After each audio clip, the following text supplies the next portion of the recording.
For show and tell today, I have brought my shocking PowerPoint report on the truth behind the 9/11 attacks. Oh, Christ.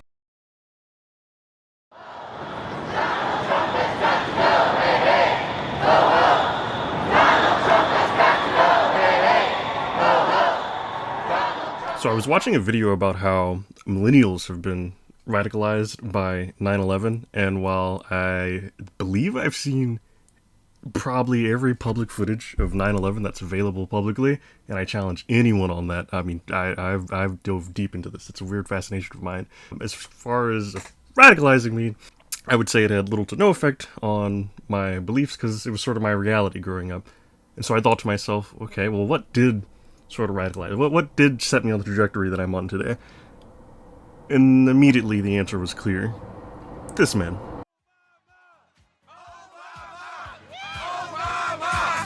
Celebrate good Obama, come on! It's Obama. So I'm from a predominantly black community. I still am. I'm black myself. And I remember vividly the night Obama won. It was late back then, probably like midnight for me as a kid, which in hindsight, elections now go on. Some of them go on to like the next day. So I believe Obama won at like midnight or something like that, which is relatively early in hindsight. But back then, it was really late for me. I was a child. And I remember being in my mother's room, and she had this look of amazement and shock. And she literally said to me, I didn't think a black man would ever be elected in my lifetime. And immediately the joy from her was apparent. For me, I was proud too. I was black, I was a kid, and better yet, I was a kid from Chicago, where Obama had lived, and he had won. He was giving a speech as I was watching. My elementary school is only maybe a mile, less than 2 miles from where his house is. My high school, later on, is a few blocks away. In fact, it's on the same street as where he lived. To 8-year-old me, it was clear everything was about to change for the better. And instantly, I think about Riley in the Boondocks, how he thought everything was going to sort of change overnight. That was me. I didn't really necessarily think he was going to change everything for black people, but I did think, oh wow, yeah, clearly this is going to be a new day in America. I'm so glad to be an 8-year-old.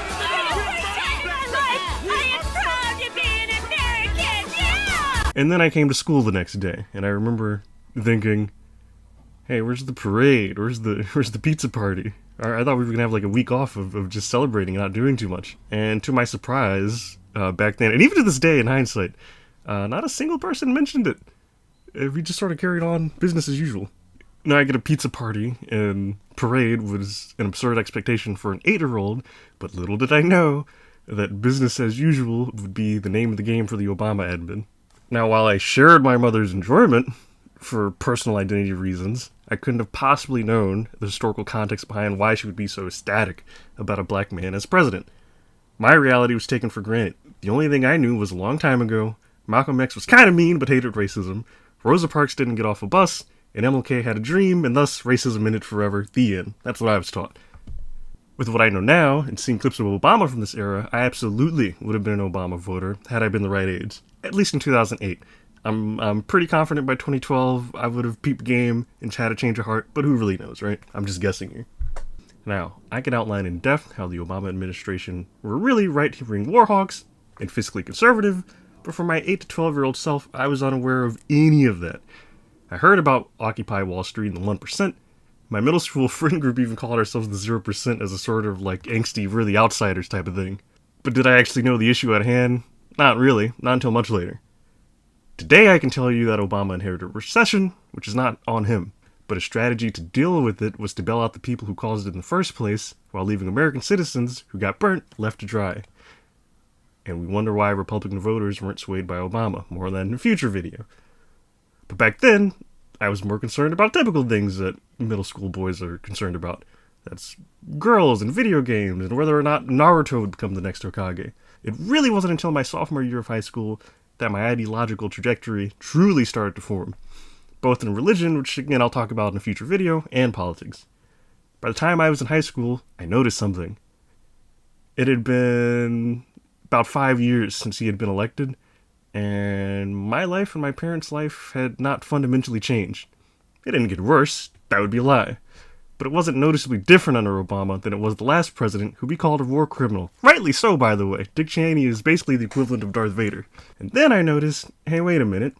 We're rightly criticizing the last guy for the illegal wars he started, that we're still in, and Obama isn't ending any of them. He barely talks about it. In fact, he's now become the drone president. He's killing a ton of innocent civilians. I had heard about the little girl in Yemen who had died back then. The president was deporting more immigrants than ever, something that I thought at the time was only a conservative thing.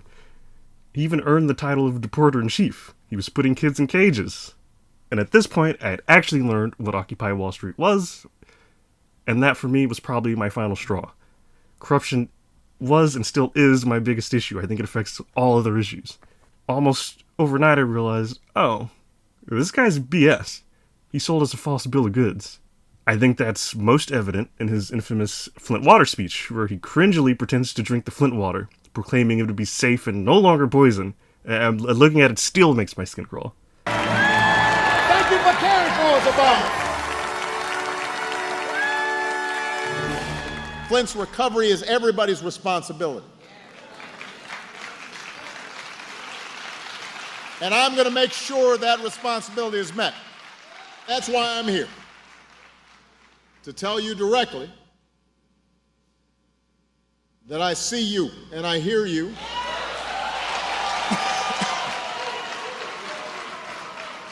We invest. Can I get some water? Come on up here. I want a glass of water. Get a bottle. Bottle water. I want a glass of water. Everybody settle down. This is a feisty crowd. Thank you. I really did need a glass of water. This is not a stunt. I am sure that somewhere when I was 2 years old, I was taking a chip of paint, tasting it, and I got some lead.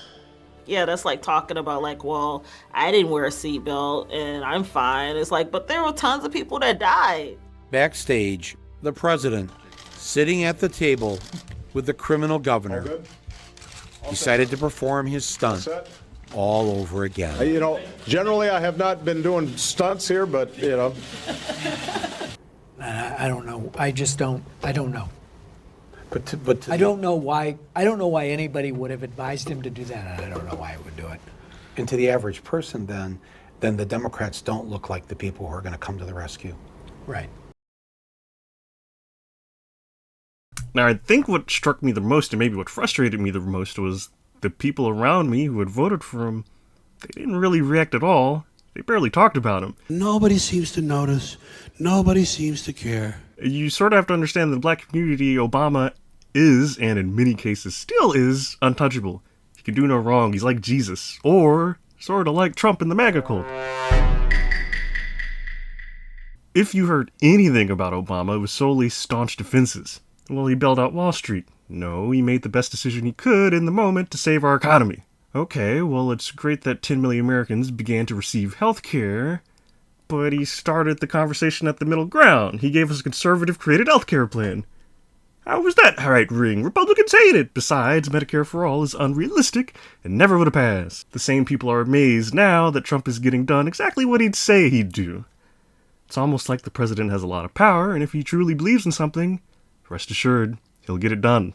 Now, even though middle school me back then didn't quite have the vocabulary, or I wasn't particularly following the news strictly, I just had this feeling that something was off. And by the end of his term, when I was a little more mature, when I did begin to have the vocabulary, it was a lot more clear to me that America, and Black America in particular, had been duped into a false icon.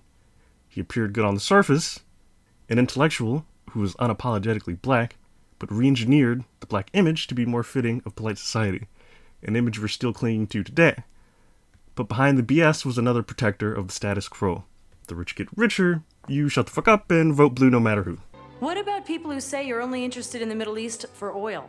What? Huh? Oil? Who said something about oil, bitch? You cooking? Oh.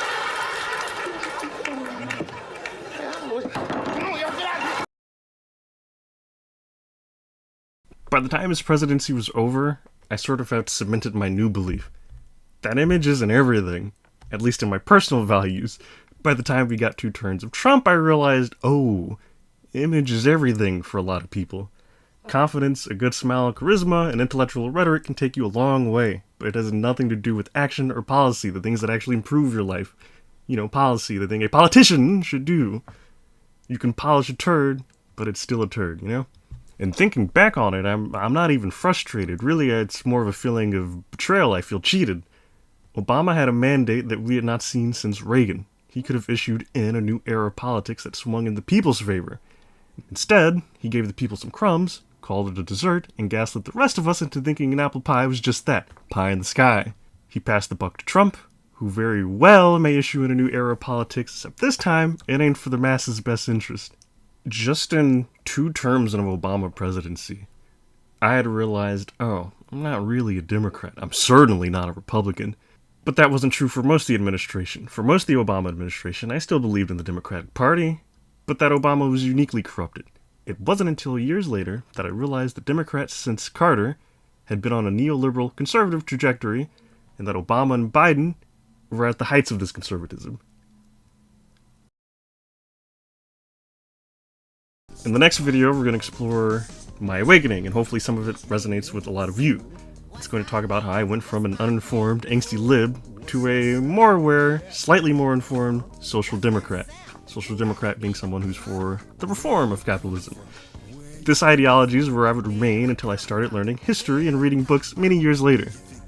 Not because I was 10 toes down on social democracy, but because I had never been properly introduced to the ideas of Karl Marx and modern prominent socialists. Had I been introduced to these ideas as a teenager, I have no doubt I would have resonated with it and shifted to it even back then. But all that is for the next video. Thanks for watching.